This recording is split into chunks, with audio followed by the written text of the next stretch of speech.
Hello दोस्तों, आप सभी का स्वागत है एग्जाम अड्डा 95 परिवार में। फ्रेंड्स, मैं दीपक साइगल और लेकर उपस्थित हूँ बिहार का इतिहास के एमसीक्यू प्रश्न है। बीपीएससी, सीडीपीओ, 67वीं बीपीएससी और बिहार दरोगा में भी इससे सवाल पूछा जाता है। और साथ ही साथ बीपीएससी के तहत इस बार से तो हेडमास्टर का भी एग्ज़ाम होने वाला है, तो उसमें भी ये सवाल यहाँ से पूछा जा सकता है।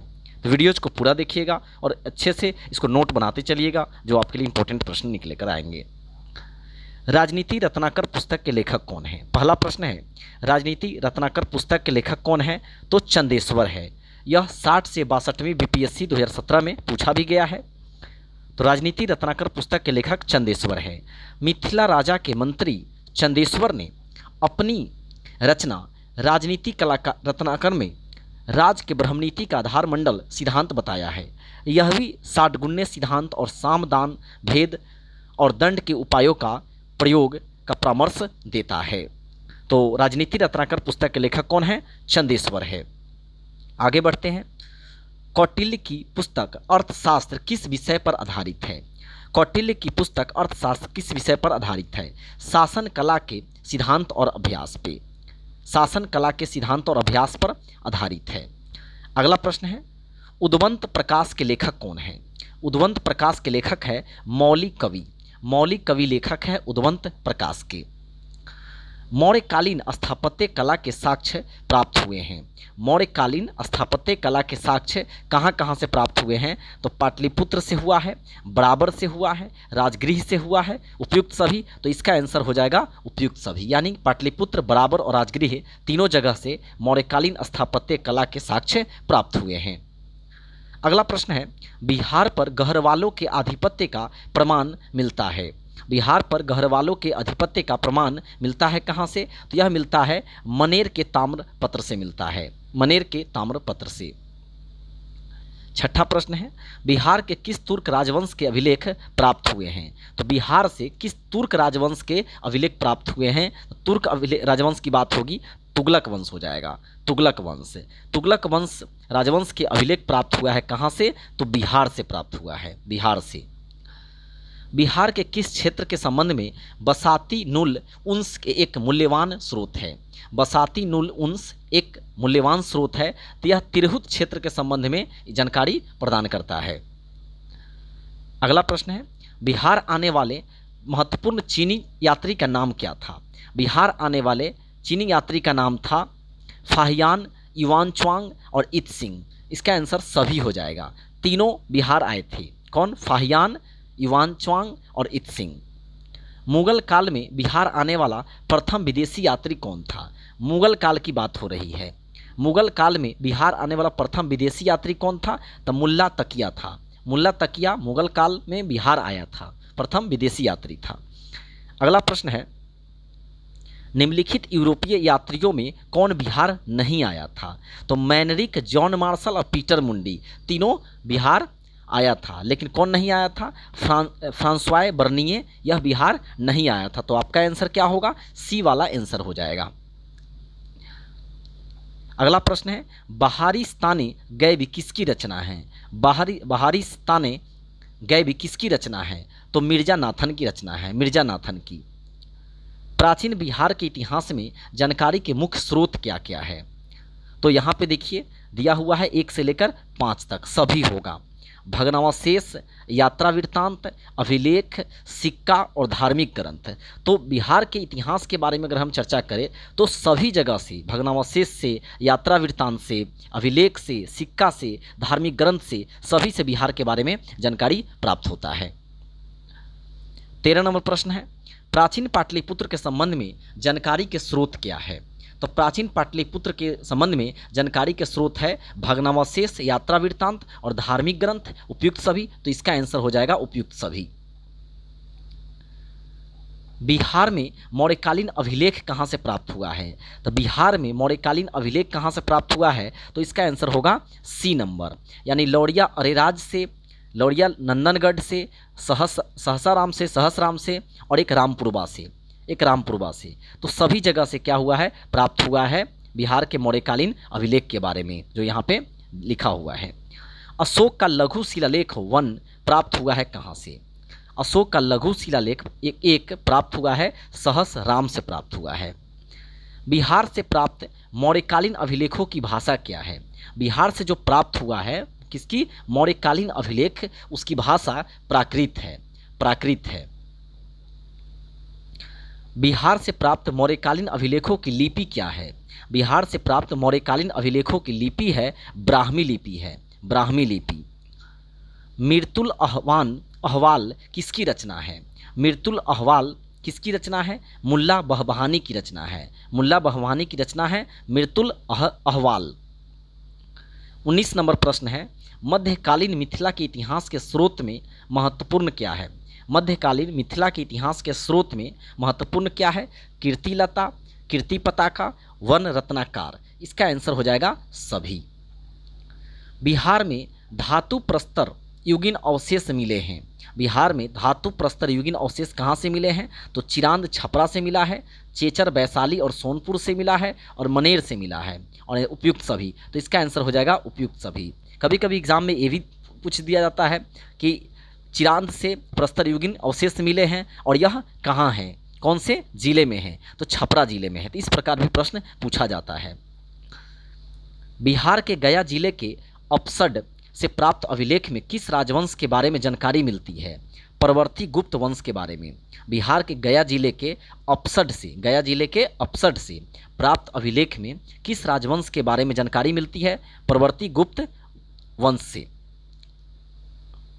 बिहार प्रांत के आरा से प्राप्त देवबरनाक का लेख और शाहपुर पटना एवं मंदार बांका से प्राप्त लेखों में जानकारी मिलती है किसके बारे में? परवर्ती गुप्त वंश के बारे में। कहाँ कहाँ से?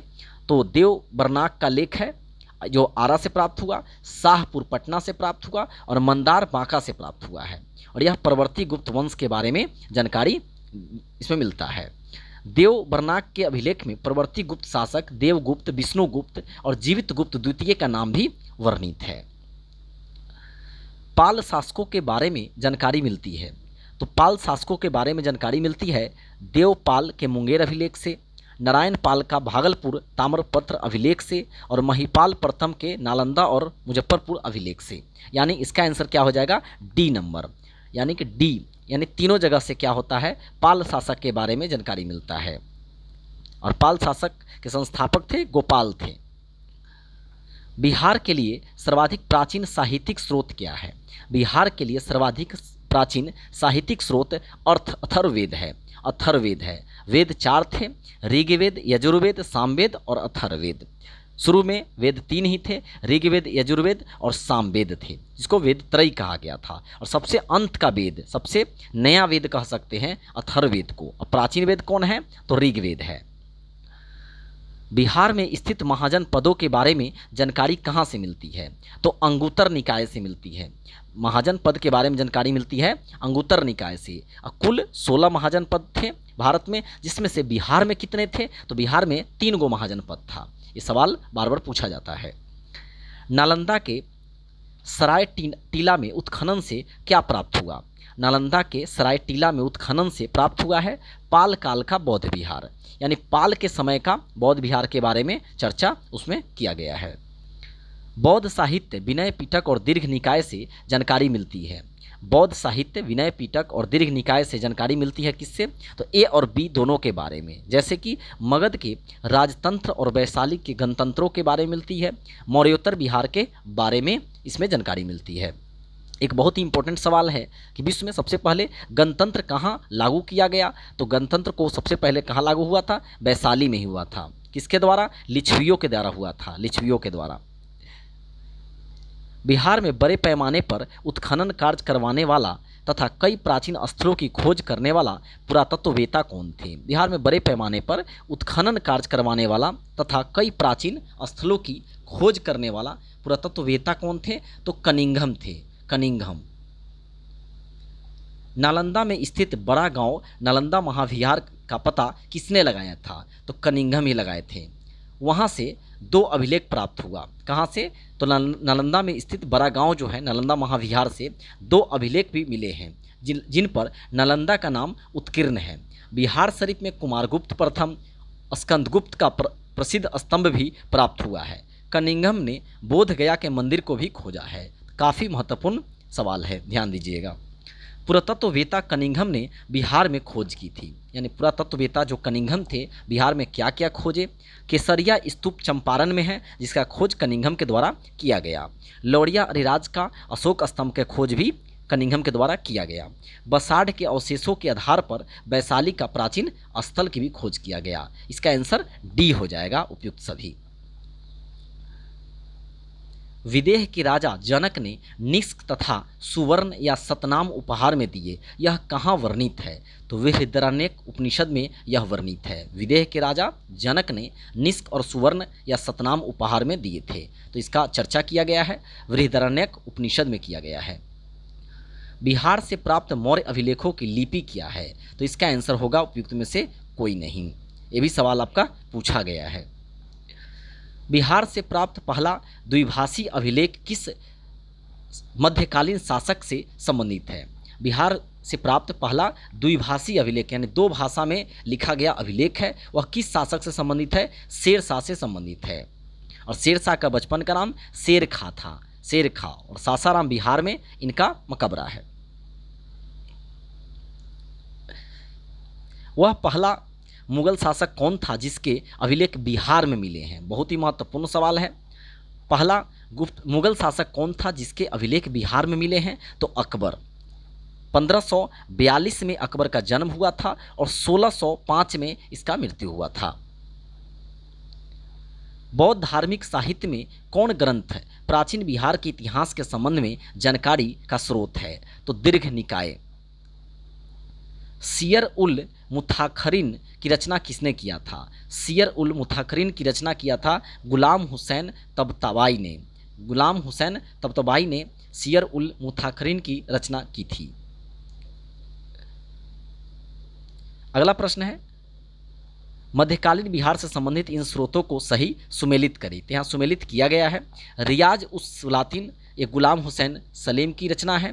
तारीख़े शेरशाही अब्बास सरवानी की रचना है। वाक़ियाते मुस्ताकी जो है रिजुकुल्लाह की रचना है। अफसनाए शाह शेख कबीर की रचना है। और बसातिनुल उन्स इकतसान देहलवी की रचना है। तो ये काफ़ी महत्वपूर्ण है, इसको भी आप कंप्लीट कर लेंगे। मुल्ला बहवानी यात्री थे, कहाँ के? तो ईरान के थे, और ईरान से ही बिहार आए थे। मुल्ला बहवानी जो थे यात्रा वृत्तांत से आधुनिक बिहार के बारे में जानकारी मिलती है, क्योंकि वहाँ से ईरान से बिहार आए थे और यहाँ के उस समय के जो बिहार था उसके बारे में अपने शास्त्रों में ये लिखे हैं, ये साहित्य में लिखे हैं। आधुनिक बिहार के अध्ययन के लिए स्रोत क्या है? आधुनिक बिहार का अध्ययन करना चाहते हैं तो उसके लिए क्या अध्ययन करना होगा? फ्रांसिस बुकानन द्वारा संकलित विभिन्न report, district gazetteer, land survey and settlement report, Fort William India House correspondence series, तीनों को अध्ययन करना होगा। इसका आंसर डी हो जाएगा। कौटिल्य के अर्थशास्त्र में किस पहलू पर प्रकाश डाला गया? देखिए आगे भी ये सवाल पूछा गया था और अभी ये सवाल पूछा गया। राजनीतिक नीतियाँ के बारे में चर्चा किया गया है। अपसट गया से प्राप्त एक मंदिर का भग्नावशेष प्राप्त हुआ है, इसके दीवारों पर कथा दृश्य अंकित है। किसका कथा दृश्य अंकित है? रामायण का कथा दृश्य अंकित है। कहाँ? अपसट गया से प्राप्त एक मंदिर का भग्नावशेष प्राप्त हुआ है, इसके दीवारों पर रामायण के बारे में चर्चा किया गया है। और रामायण के लेखक कौन है? तो महर्षि वाल्मीकि है। और इसमें 24,000 चौपाइयाँ हैं। कितनी? 24,000 चौपाइयाँ हैं। फ्रेंड्स कैसा लगा कमेंट कर जरूर बताइएगा। वीडियो को लाइक कीजिएगा, कमेंट कीजिएगा और शेयर जरूर कीजिएगा अपने मित्रों दोस्तों के बीच में, अपने ग्रुप में। मिलते हैं नेक्स्ट वीडियो में। जय हिंद, जय भारत।